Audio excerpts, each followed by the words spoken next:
22,000 electric vehicles are currently sitting unsold across the Greater Toronto Area. And at the exact same time, new EV sales in Ontario have dropped 67% in a single year. Those two numbers shouldn't exist together. In a normal market, when new sales collapse, used inventory tightens, supply shrinks, prices stabilize, and the market finds a floor. That's how corrections usually work. What's happening here is the opposite. Demand for new vehicles collapsed while used supply exploded at the same time. And once you understand why those two things move together, you start to see what tens of thousands of EV owners in this city are quietly dealing with right now. The mainstream explanation sounds simple enough. Rebates were reduced, the economy tightened, and people started being more careful with their money. And yes, that's part of it. But if that were the full explanation, you'd expect a slow pullback, a soft landing where sales gradually decline, while the used market stabilizes. That's not what happened. Instead, new EV demand fell off a cliff, while used listings tripled at the same time. Those two movements don't normally happen together. When you see them happening simultaneously, it usually means something deeper shifted underneath the market structure itself. Part of what drove the sudden surge in used EV inventory wasn't individual owners deciding to sell, it was fleets. Uber Eats drivers, corporate delivery services, commercial operators who had been running EV fleets while the incentive math made sense. When that incentive structure changed and the numbers were recalculated, the decisions stopped being emotional and became purely financial. Operators opened spreadsheets, ran the updated cost comparisons, and many of them switched. That's why thousands of used Teslas, particularly Model 3s, started appearing on AutoTrader almost all at once. These weren't individuals listing their personal cars, these were fleet operators liquidating vehicles because the updated numbers made the decision obvious. At the same time, there's a large group of buyers from the 2022 through 2024 purchasing wave now sitting in negative equity. CarDog Canada analyzed more than 6,000 active listings and found that a Tesla Model 3 purchased around $92,000 in 2022 is now trading somewhere between $47,000 and $53,000 today. If you finance that purchase and now need to sell, the loss you would take could easily exceed the amount you originally put down. When that happens, people fall into two categories. Some try to exit quickly and accept the loss before the market moves further against them. Others simply freeze, because selling would require writing a check just to get rid of the vehicle. A surprising number of people are frozen right now. Dealers are another piece of the puzzle. Many dealerships in the GTA are currently sitting on roughly 18 months of EV inventory. For comparison, hybrid inventory averages closer to 4 months. One category is moving steadily, while the other is barely moving at all. Dealers holding large EV inventories are paying significant floor plan financing costs simply to keep those vehicles on their lots. To reduce that cost, they start lowering prices to move units faster. When dealer prices drop, private resale listings have to follow. Private owners begin lowering their prices as well, which pressures the market further and convinces more owners that it may be better to sell sooner rather than later. That cycle feeds itself. A few weeks ago, I opened AutoTrader, the way I sometimes do, just to watch how the market is moving. I typed in electric vehicles within the GTA and sorted by newest listings.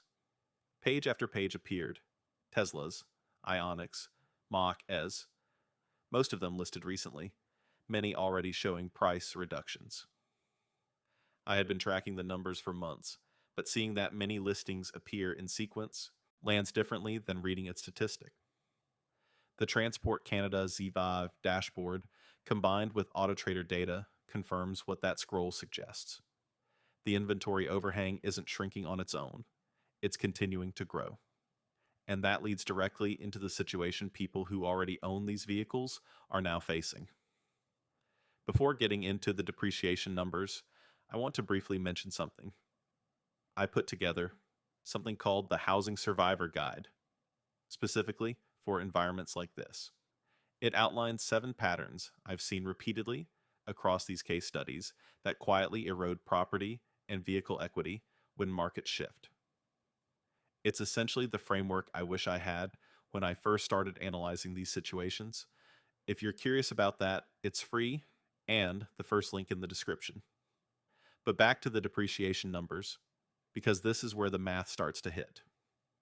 Imagine buying a piece of equipment at the peak of demand when supply is tight and everyone wants one. 2 years later, the market shifts, and that same piece of equipment is suddenly selling for about half what you paid. Nothing broke, nothing is wrong with it. The timing simply worked against you. That's roughly what has happened to certain EV models in the GTA. A Tesla Model 3 Performance trim, purchased around $73,000 new, is now commonly listed around $38,000 or $39,000. Nearly half its value gone. The base model shows similar behavior, dropping from roughly $62,000 to around $33,000. Across the entire 2022 to 2024 purchase cohort, S&P Global Mobility estimates average EV depreciation around 35% over 3 years on vehicles originally priced near $92,000. That represents roughly $32,000 in lost value, about $10,000 per year in depreciation before insurance, charging, or maintenance even enter the calculation. This is where the financing structure becomes important. Most of these vehicles were purchased using 60, 72, or even 84-month loans. 2 or 3 years into those loans, the balance remaining can still be substantial. When the vehicle's value declines faster than the loan balance, negative equity appears. Estimates suggest roughly 68% of EV buyers in the GTA between 2022 and 2024 currently owe more on their vehicles than the vehicles are worth. The average gap is estimated around $14,000. That means selling the car requires bringing cash to close the loan. Trading it in becomes difficult as well, because many dealers are cautious about accepting EV trade-ins due to battery warranty uncertainties and resale volatility. For the owner, that leaves a narrow set of choices. Continue making payments on a depreciating asset or attempt to exit by absorbing a significant loss. There's another wave approaching that hasn't fully arrived yet. In 2023, when incentives were still active, many consumers signed 3-year EV leases. Roughly 27,000 of those leases are scheduled to end in the GTA this year. Lease contracts written in 2023 assumed residual values based on higher market prices. Many of those contracts estimate the vehicle would still be worth around $58,000 at lease end.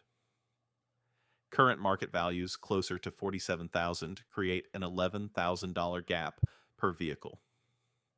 Dealers absorbing those vehicles face that gap immediately, and a significant number of consumers appear to be walking away from leases rather than purchasing the vehicles at residual price. Each walkaway adds another vehicle to the used inventory pool.